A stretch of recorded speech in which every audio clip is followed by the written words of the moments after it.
Good afternoon and welcome to the November 4th committee meeting of the Natchitoches Parish School Board. If we have community members here who wish to speak on a particular item, please fill out the form at the rear of the room and pass it to the front. Ms. Revels, could we have a roll call? Mr. Danzy, Mr. Matoir, Mr. Benefield, Here. Mr. Harris, Present. Mrs. McGaskey, Here. Ms. Palmer, Here. Ms. Phelps, Here. Ms. Harvey, Mr. Fredu, Here. Mr. Nicholson, Here. and Ms. Page. Here. We have a quorum. Thank you so much. We'll kick off our meeting with our superintendent's report for updates. Yes, ma'am. So got a lot going on, even though we just met last week.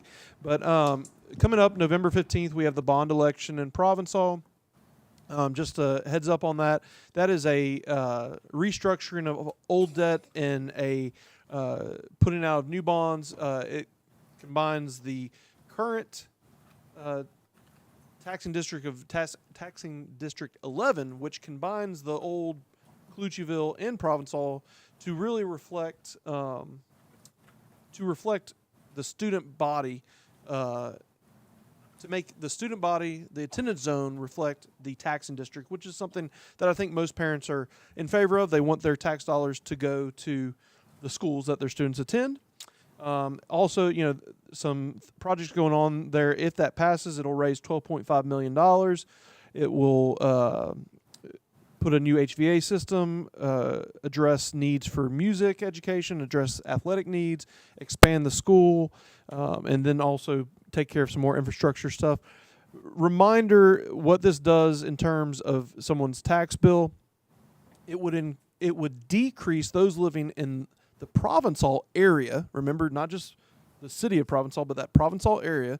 It would decrease their tax bill by 5 mils. Currently, they are paying on their construction debt 20 mils. It would go from 20 to 15. And then also the Cloutierville folks who previously were not paying on any construction debt because remember, they did not send their students there until Cloutierville closed. It would raise them up to 15 mils. But a lot of good stuff for the school there, fixing some things that have needed fixing for a long time that just simply can't happen in our regular budget. So we encourage everyone to exercise their right to vote and go out on the 15th. Updates on the agricultural lease. Spoke to Mr. Stamey this week. That will be on the agenda for next Tuesday. He had to make some minor tweaks to it that he just wasn't ready to put it on the agenda tonight, but it will definitely be for your viewing pleasure. Hopefully sometime this week I'll be able to send it out to you, and then we'll put it on the agenda for voting for next week. Very excited. I know some people don't like that we are not out on Veterans Day to honor our veterans, but I was telling someone today that our students currently are not veterans. So what would they do if they were out of school? They'd probably sleep late, watch TV, play video games.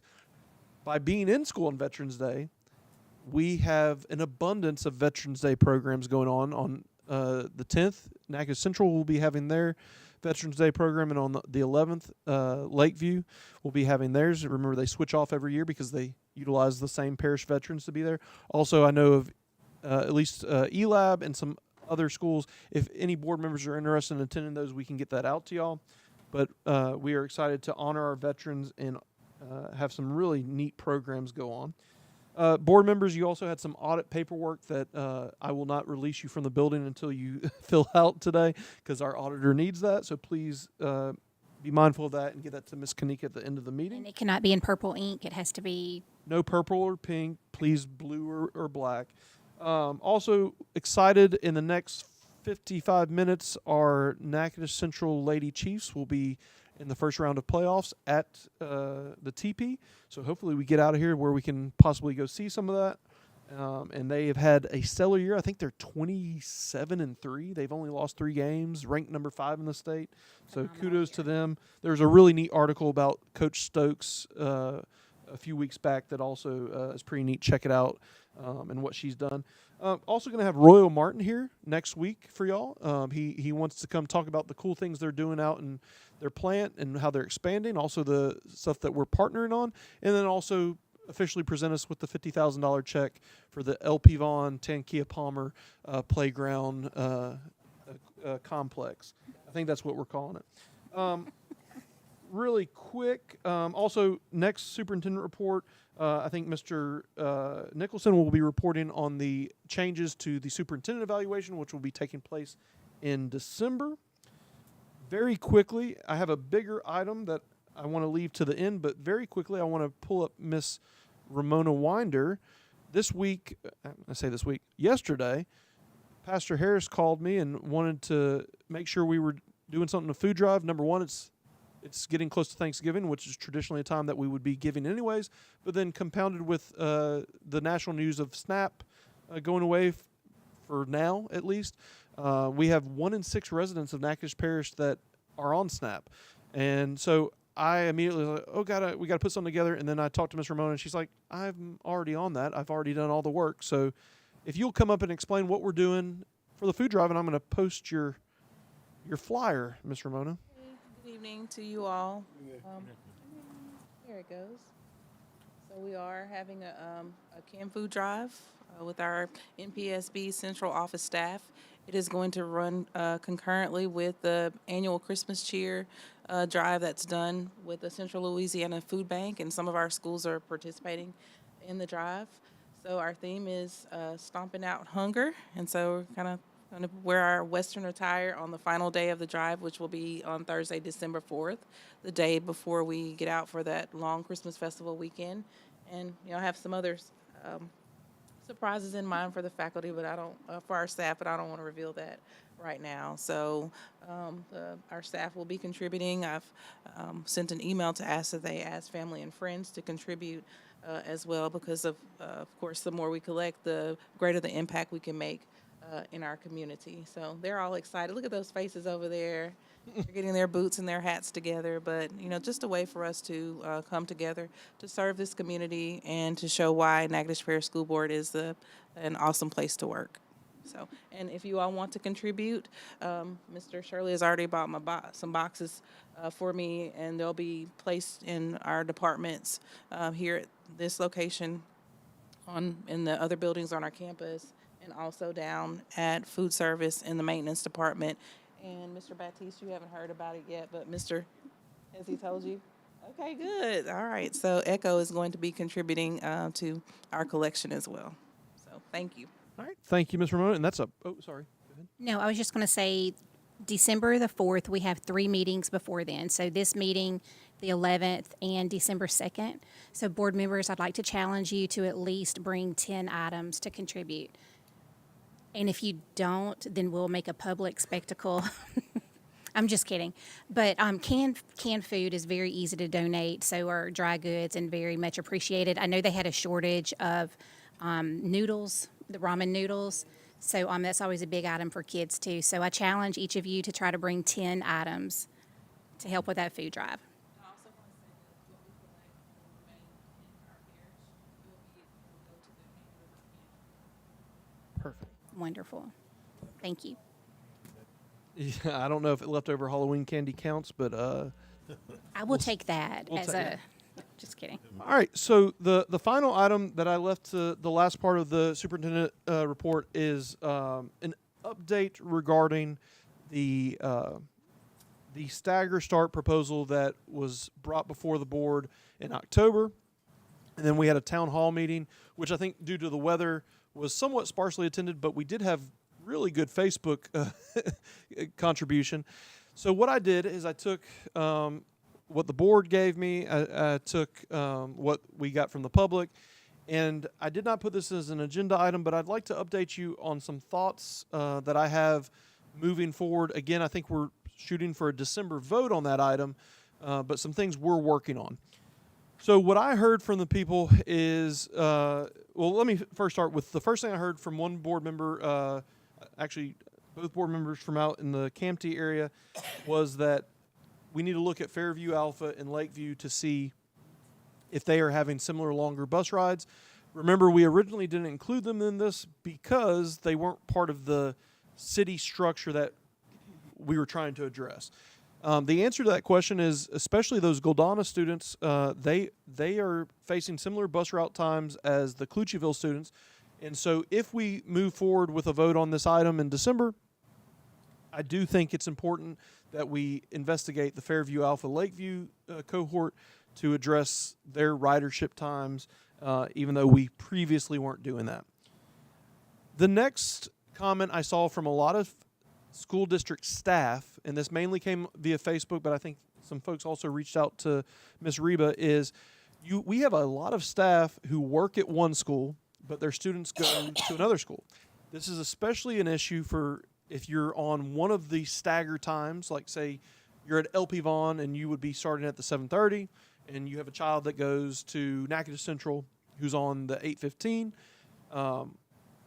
I looked at the structure we're trying to build, talked to Echo, and we are of the belief that we could offer what we used to offer many moons ago, which was in-district employee transfer busing to those employees.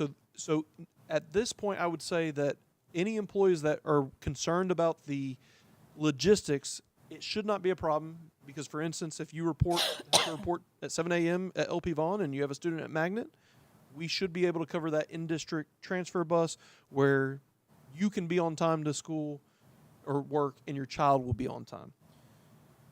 The next thing I did was I heard from several board members in the meeting, and we also heard from several employees that one of the unintended consequences, but a positive consequence of looking into this, is we realized that there's some discrepancy or inequity, rather, between what some schools are doing in terms of their workday and what other schools are doing.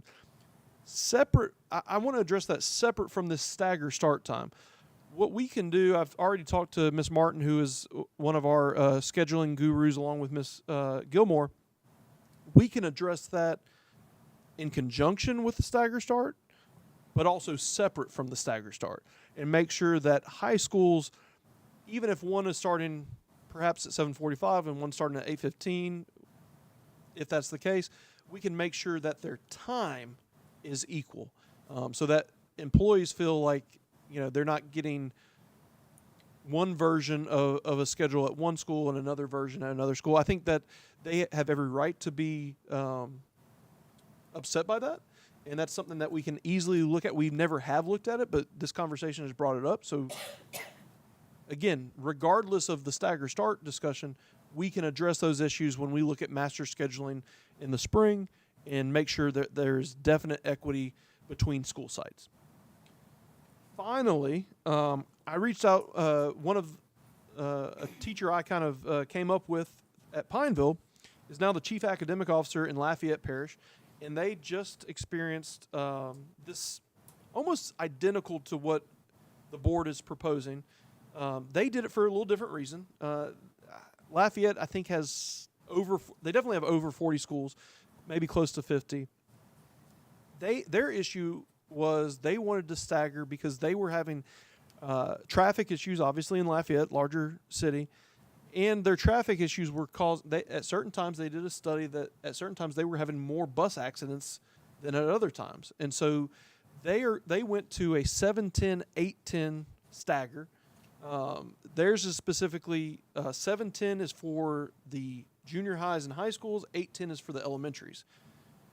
I happened to see my sister-in-law over the weekend, who my nephews go to Lafayette. I said, "How'd that go?" She goes, I have to get to one side of town and another side. So the same thing we're going through, she was talking about, that same structure that is concerning about parents needing to get to one place and having kids at multiple schools and still get to work on time. So after talking to her and looking at their plan that they put on the website, I called my friend who's the chief academic officer, and I said, "Can you walk me through y'all's process?" Walked me through it. I said, "Okay, so the stagger issue that we're experiencing right now, the biggest complaint we're hearing in this proposal is if I'm a parent and I start work at 8 o'clock and I have kids here, there, and yonder, I'm not going to be able to get there on time. In some cases, I have parents who need to start at 7:30. And by God, I definitely can't get to work on time with that." I said, "How did y'all bridge that?" He said what they did is a little bit of what y'all talked about. He said they pushed getting on the buses. So That's option one. Option two was parents will figure it out, which I've heard some board members espouse that. But he said they added a third additional option if you couldn't do those first two. If, hey, I can't do the bus, and also there's no way for me to work it out, then that third option was they provided before school and after school care at their schools. Now, that's a big topic. There are logistical concerns with it, and we'd have to do all that, but I'm simply putting it out there for a few reasons. Number one, it would be an option for some folks. It would be the most economically inexpensive but valued childcare you could ever get. And what I mean by that is we would not try to create a profit. We would simply cover our costs. So if you had a teacher who's covering, say there's 30 kids at Weaver who want to have early drop-off, you would have a teacher do that. Parents would pay a nominal monthly fee that would only cover the cost of employing that teacher in this alternative role. The most we would do for before school care would be an hour. That would only be offered at the schools that were starting at that 8:15 time. We would not offer that at a school that's starting at 7:30 to where kids would get there at 6:30 because we're currently not doing that. It's not necessary. And then, so maximum an hour before school, again, only at those 8:15 start schools. So parents could drop their child off at 7:15. Currently, that's pretty much what we're doing now.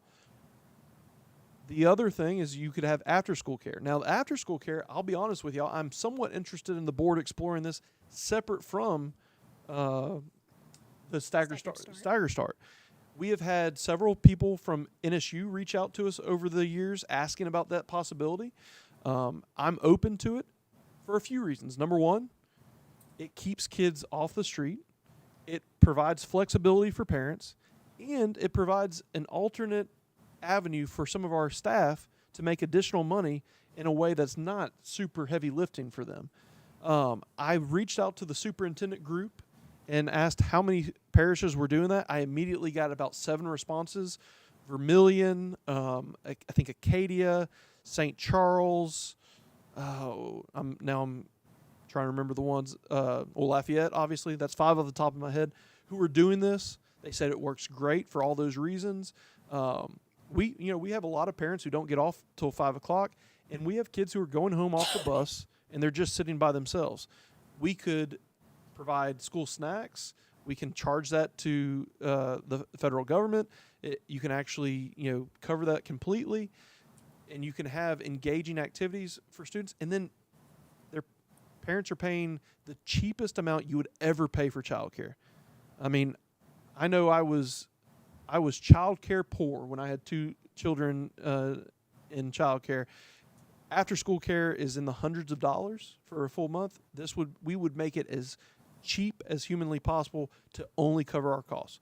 So you might notice I did not change anything about the proposal, because if the proposal, I think the proposal is what it is, but I think there's some mitigating things we can do to help ease the stress for people who are frustrated by some of the things they see in the proposal and us not being necessarily immediately responsive to that. But those are what I'm looking at. If the board wants me to, then I can have a more fully fleshed out proposal for next week, and then a full proposal, obviously, for a possible vote in December. All schools after school? It depends. I mean, I spoke to Lafayette about that. I said, did you make it for every school? He said, well, some schools didn't need it.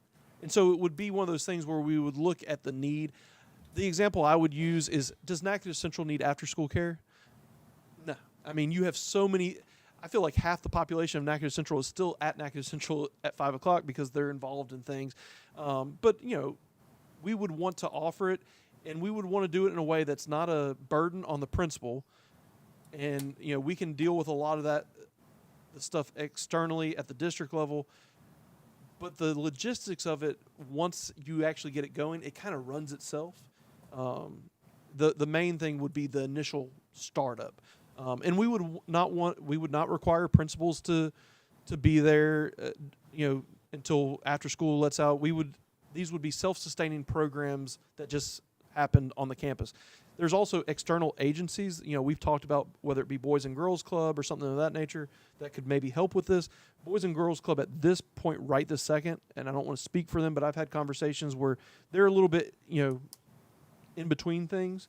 But this is something we would possibly bring up to external entities as well to help with that. So, Okay. Board members, do you have any questions for Dr. Eloy? In reference, You mind using your mic, Ms. Dot? excuse me, in reference to the after-school program, you mentioned about the cheapest cost to the parents. You're talking about direct pay from the parents. You mentioned something about federal funding specifically to pay for. so the federal funding would pay for snacks, but in terms, the only way we can provide after-school care through federal funding is when it's connected to an academic piece. So this would be purely, this would not be academic related or attendance related. This would just be purely after-school care that happens on our campus. Whereas other people are trying to make a profit, we would simply look at what our cost is and pass that along to the parents, but nothing additional. So, I mean, Break even? we would break even. And can you think of a place that could guarantee you certified staff with state background checks on school board property that would charge you basically a subsidized child care rate? So no tutoring or anything like that. Well, we could include that for the kids who are there, and we would want to, but it would just be, it wouldn't be something where we say, hey, you need tutoring, so you have to go to after school care. It would be, Right. hey, you're at after school care, we'll provide tutoring if you're there. In reference to the financial costs again, this would be the determination, you said, it costs to us. Yes, ma'am. So and really the only cost to us would be the cost of the employees' pay. Yes, that And was- so looking at their teachers have to net $30 an hour for any additional work. And then I can't remember off the top of my head what the hourly rate is for our paraprofessionals when they do additional activities. But those would be things we would look at. And again, we would look at it and try to make that as low a number as possible. The districts I spoke to, the most I heard anyone charging per month was $70, but most of them were around more like $50, something of that nature. But I can't speak what ours would be hypothetically without seeing the numbers and then the staffing and all that type stuff. Yeah, because a lot of parents that provided after-school care through the daycare and through the Boys and Girls Club, and they have a program across the street from the MLK Recreation Center, a teen center. These are not costs that the parents are assessed with. This is free to the parents through like scholarship program. That's for smaller kids though, but there's no cost to them. Yes, ma'am. So you're talking about a lot of parents that, and I heard you say that it'll be accessible, it'll be the cheapest, but I think we need to see if there is some funding that would not, because times are hard now financially. The economy is bad, and I hear you say cost accessible. People don't have extra money for childcare. I know we want this to work, and it's feasible if we can find some source that will assist the parent with the cost. They don't have extra money to pay for childcare, aftercare, or whatever. Yes, ma'am. So And they have some programs or some monies from some source. So, would assist. and just realize this is that third thing of like, first, hey, we want you to use busing. Second, we want to see if you can work it out yourself. This is only if you need it. And I will say, this has been something that several schools have several families and communities of certain schools have requested even prior to this, knowing that it would be a cost. The one I'll give you an example. The specific one I've had the most questions about this from is the lab schools specifically because they I serve. knew you were going to say the lab school. Because they serve- They can afford. Yes, ma'am. The kids that attend the lab school, most of the parents can afford. But not all of Some them. kids that go get financial assistance that go to the lab school. But in general, people are trying to make ends meet. And when you, and I know we're trying to take care of this issue, and I applaud you for all of the different, options that we're looking at. But we have to look at, people just can't afford Yes, anymore. ma'am. And 100%, this isn't a solution. This is something that would be helpful, but not solve the problem by any stretch. So I don't disagree with you. And oh, It sorry. wouldn't be mandatory. It's not no. mandatory, No, ma'am. and it's just an option available. And whenever you mention the lab schools, like, it's very easy for us to say they can afford it. But being the mom of 2 kids that went to the lab schools, my kids wouldn't have went there had grandparents not paid the tuition. So not every kid that goes there is a privilege. And I understand that. speaking for My child went. myself, whenever my children were there, I would have loved to have had after-school I care. understand. Yeah, and I guess the only other thing I'll add before I conclude my superintendent report, I want to make sure everyone knows, yes, this is something that could possibly help this stagger start, but it's something I'd like to explore. Outside of that. Good. And then the thing with it too, it's not meant to compete with the Boys and Girls Club or any other programs out That's there. another source. I'm not talking about competing. Yeah. Just look at them, look at that. Even, I mean, at the Boys and Girls Club, they're basically at peak, I believe. There could be some programs in the evening at the MLK Center. I would That love. could be available. I would love to do this. I'm very much putting this out there as a possibility, but I would love to co-opt this with Boys and Girls Club. I just haven't had those conversations to be able to say that that can or cannot happen. If you work with them, then there's probably some things in terms of the cost or no cost that would be helpful. Maybe. So, but necessity is the mother of invention too. When people have a need, they'll meet that need. So if we got a segment of people who need it, I don't think we should not provide it for those, but then to again look at those who may not be able to afford it and see some other ways with them. Well, and again, I'm offering y'all what other districts have done who've gone through the same thing, just trying to offer some possible solutions to some of the legitimate concerns of the community. I like that though because that's trailblazing stuff to me. Exactly. I appreciate the, the effort to look for other I options. haven't slept in 72 hours, Ms. McGaskey, Bet trying you to haven't. trying to figure this out for you. It's difficult. So, Dr. Eloy, when we start exploring that option of possibly having childcare outside of staggered start, will you look at if there's could there be a drop-in rate? Meaning a family has an emergency, mom can't make it back to town, maybe they're not signed up for the entire program, but they need a drop-in for that day. So I have asked all those parishes I mentioned, I've asked them to basically send me what they're doing. Program. And I mean, hopefully some of them have answers to that, and then also, that'll be kind of a template for us to possibly build on. And then also SROs, would they be available until the close of time? How that would look for SROs? All those things we'd have to look at. I think all those things there's a lot of the devil's in the details. There's a lot of things we have to answer. It is. But thank you for doing all Yes, that. ma'am. Board members, any other questions in regards to the superintendent's report?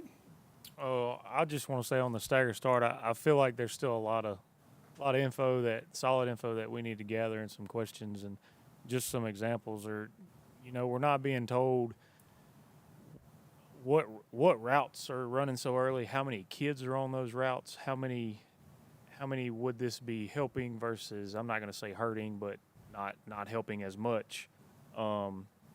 And I think it needs to be said that a part of this is fixing a problem that ECHO has when we have already bailed them out once by paying for a raise, and I think that's worth noting. And I mean no disrespect to them, but I think that needs to be said.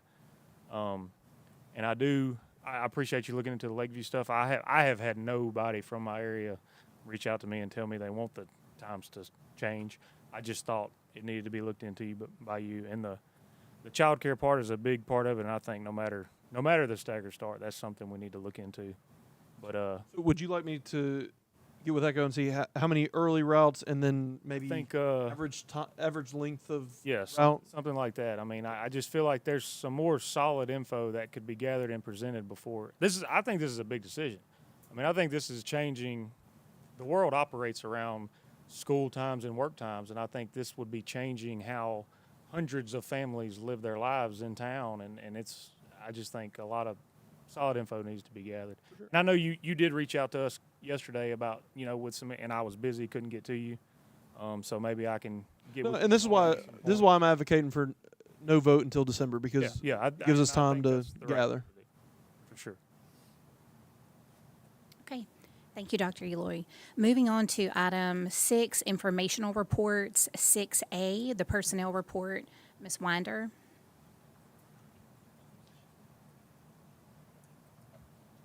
Oh, sorry, I forgot my job.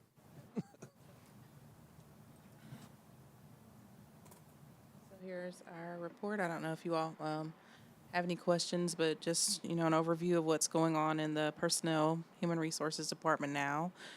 We received the nominations for our Employees of the Year, so I'm excited about that, and we will be making that information public soon, so we'll see that coming out. We're also updating our forms, making sure everything is aligned with policy. Those forms will be on our website, on our webpage, getting all of that up to date as well. But this is the report. You all have any questions? I hope you're liking the new format. I was just about to tell you I love the new format. Yes. Very informative. Thank you. It's helpful, for me to see everything laid out, and easier for Ms. Nolly to get the information in order. And then it's also shared with our payroll department so they can keep up with the changes that are going on in personnel, whether people are resigning, retiring, having a change in funding source. I think it just lays it out more clearly. Okay. All right. Thank you all. Thank you. Item 6B, we will have next week the student service report. So moving along to item 6C, the transportation report. Good evening. Good evening. Not a lot to report since we were just here a couple of weeks ago, but I do have some staffing updates to deliver. We're still striving for 100% employment, and we're still working towards that end. So since we've met a couple of weeks ago, we've hired 3 new drivers. We have had some attrition, so we're still holding at 3 route openings. But to that end, I've got 2 drivers that should be completed before we meet again. So of those 3 route openings, 2 of which should be filled. All of our staff, while we were away, completed reasonable drug and alcohol suspicion training, so that should help us as we move forward. We actually had last couple of weeks ago, October 20th through the 24th, was School Bus Safety Week, so we did celebrate that. We culminated it with a barbecue at our terminal, celebrating our drivers. So as we do more, we'll be more publicly facing, but we did want to acknowledge them for what they have done. So that's pretty much what we have for this month. Any questions? Any questions, board members? Thank you. I have a question. Yes, ma'am. Why we were not invited to the barbecue? You will for the next one. Glad you said that. You will for the next one. Please forgive me. Charge it to my head, not my heart. Thank you all. Thank you so much. Okay, item 6D, sales tax report, Dr. Eloy. So I'm very proud of myself because I had to figure out how to do math on this and create Excel spreadsheets and everything. But for last month, we received $2,068,548 compared to last year was $2,040,835, which was a 1.36% increase year to year. And overall, we're still at a 4.41% increase for the past 4 months of this for the first quarter of this fiscal year. So hopefully we can keep that going strong. You notice we had that massive increase in the first month, then the 7 7.45 decrease, and then moderate increases since then. I'm actually interested how this SNAP situation is going to impact our sales tax, but it'll be interesting. But right now, we're in the black, so good stuff. And you sound very confident with your figures.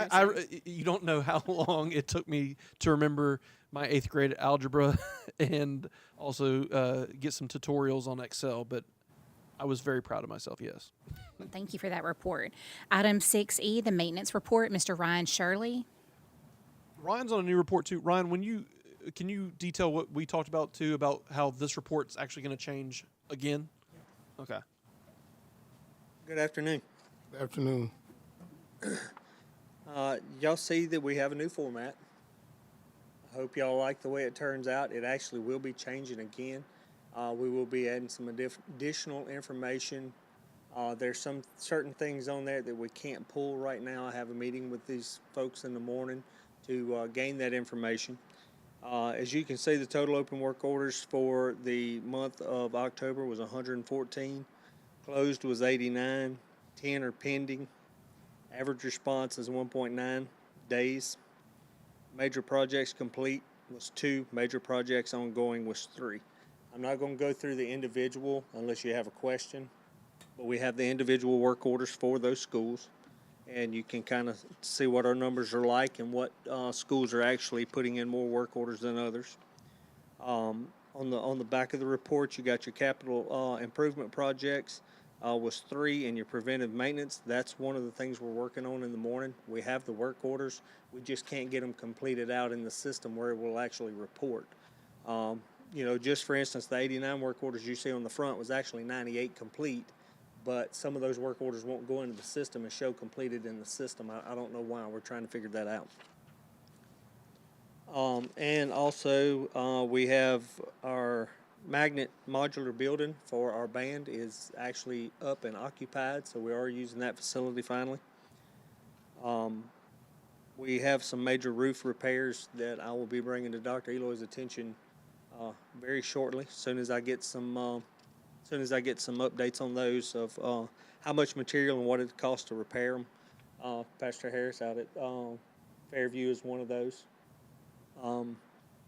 Last week we spent 4 days with the opposing counsel in our claim, and we discovered a lot more issues that need to be addressed throughout that 4 days. So there's more things coming for the roof repair. Is that all concerning the litigation?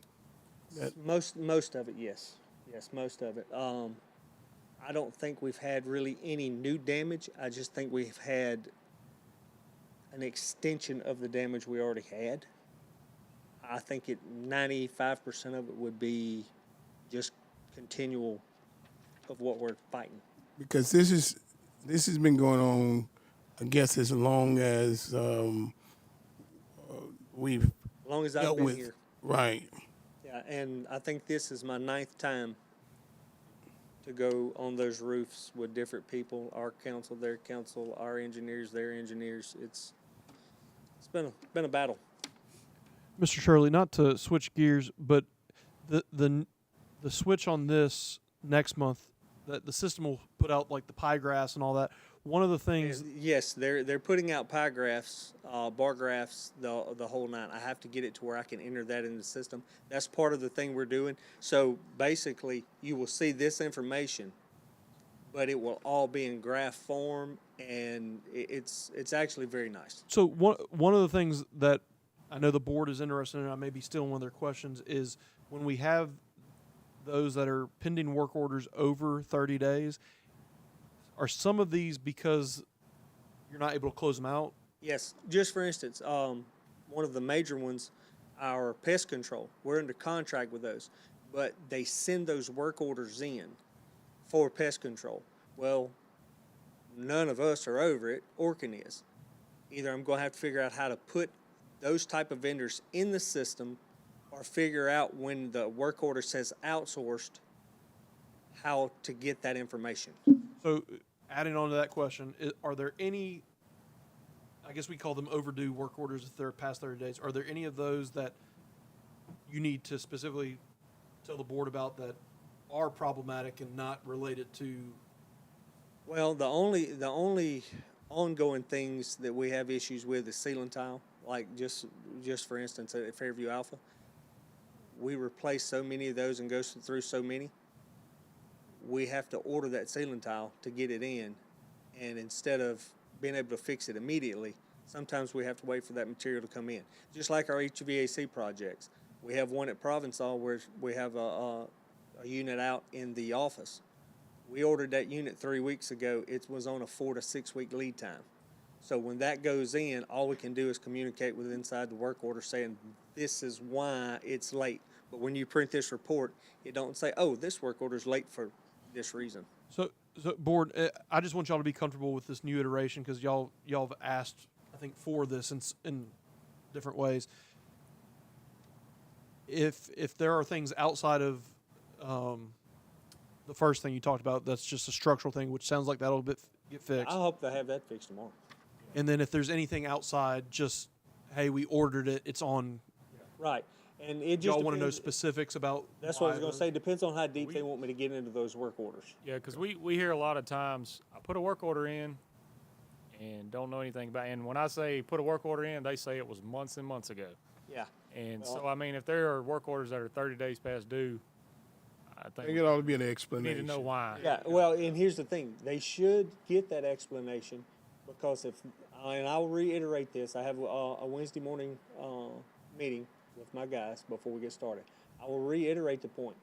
When they run into that issue, there is a block in that work order that if they put that information in, it automatically sends the sender an email and an update. Maybe that's where the miscommunication is. And that could The be what sender's not- that could be what's happening. Maybe they don't know go back and look. I don't know. Right, and it sends them an email on that work order with, just for instance, that 6 week back order. I've talked to Ms. Curtis about it, but I never documented it inside the work order.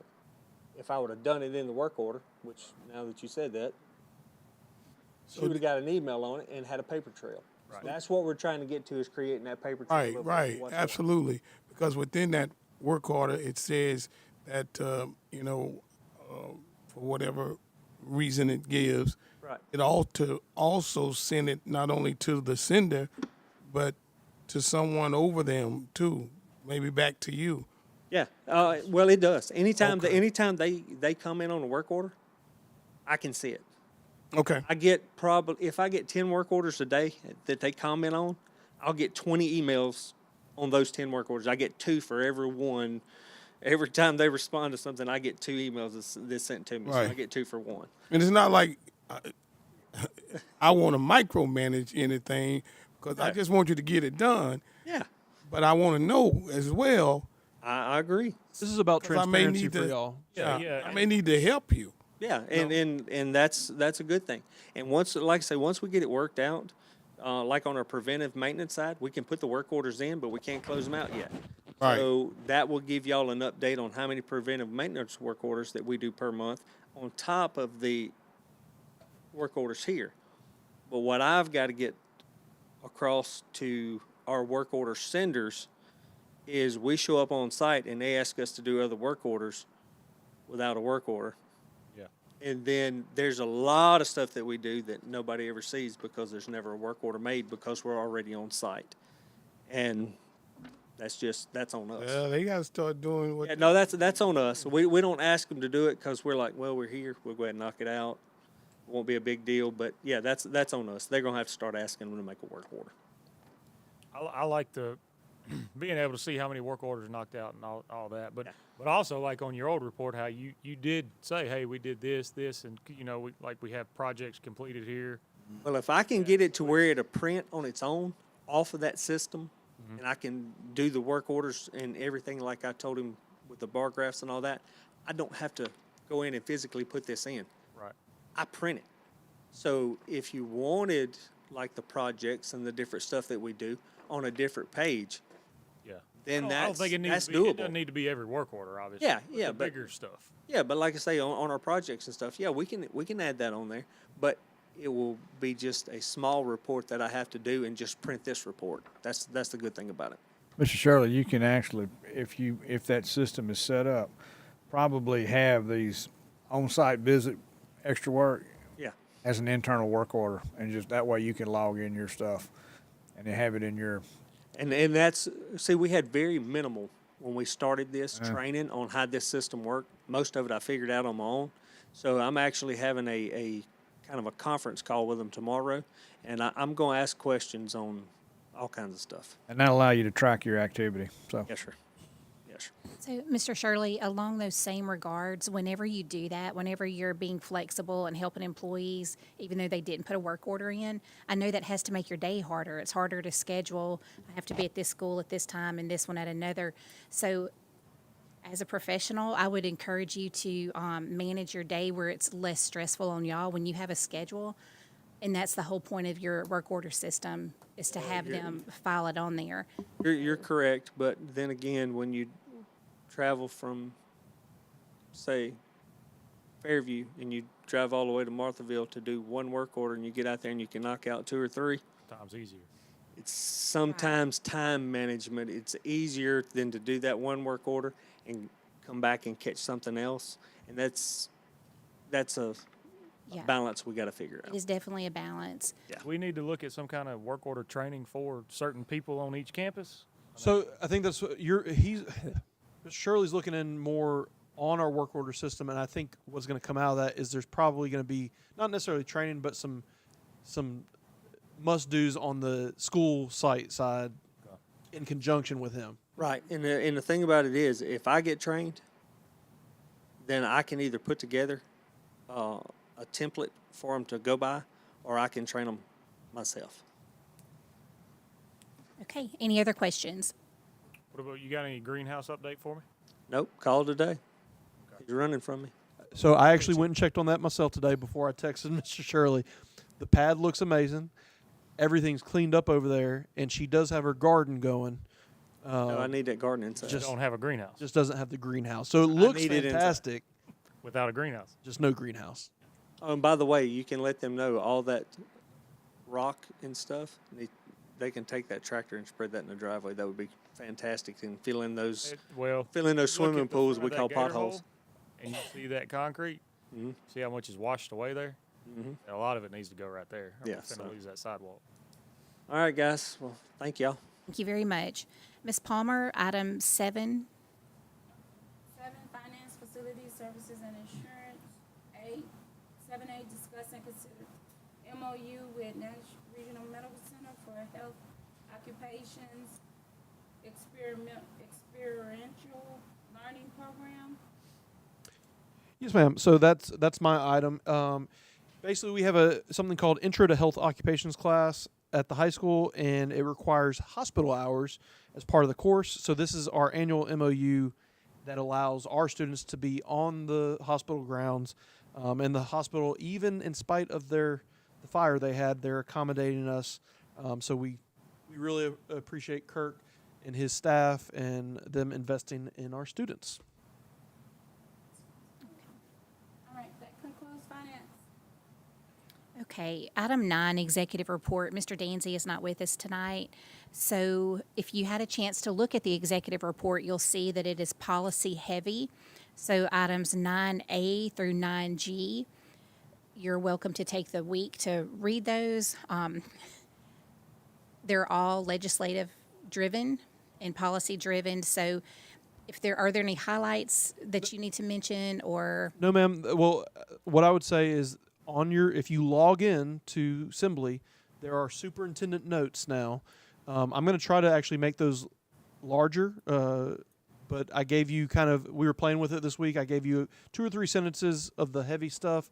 There's a lot of special education stuff that comes out of legislation, and then some other stuff that's kind of just very minute. Like, for instance, on the employee conduct one, it doesn't change anything about it except to say that basically teachers have a teacher bill of rights, but there's also a school employee bill of rights, and they have to be allowed to access that, and we can't punish them or retaliate for them utilizing those rights. So you would have thought that was in the old policy from the old legislation because it's obvious, but it's that type of cleanup. Nothing crazy. I think Ms. Harvey and Ms. McGaskey, you'll be especially interested in the special education pieces, specifically on seclusion and restraint, and also preventative measures to not get to seclusion and restraint. But it's I think Ms. Phelps is correct. It's a lot of stuff, and we could let me talk, and Lord knows I'd love it, but it wouldn't get us a whole lot of place without y'all reading it first.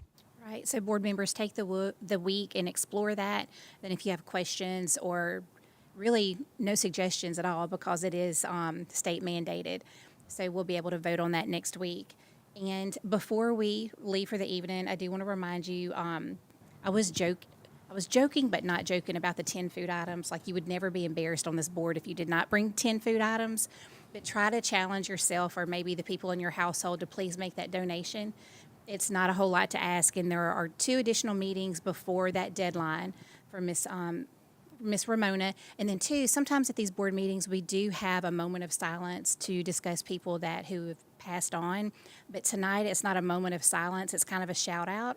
We had a retired employee that was on Jeopardy this week, Mr. Robertson. I know some of you may know him. He's retired, and his wife worked for our system too, but he was on Jeopardy, and he did very good.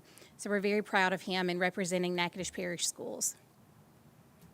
And I just want to remind board members, please fill out that paperwork and hand that to Miss Kanika before you exit, or she will tackle you as you exit the door. Something I wanted to ask before we,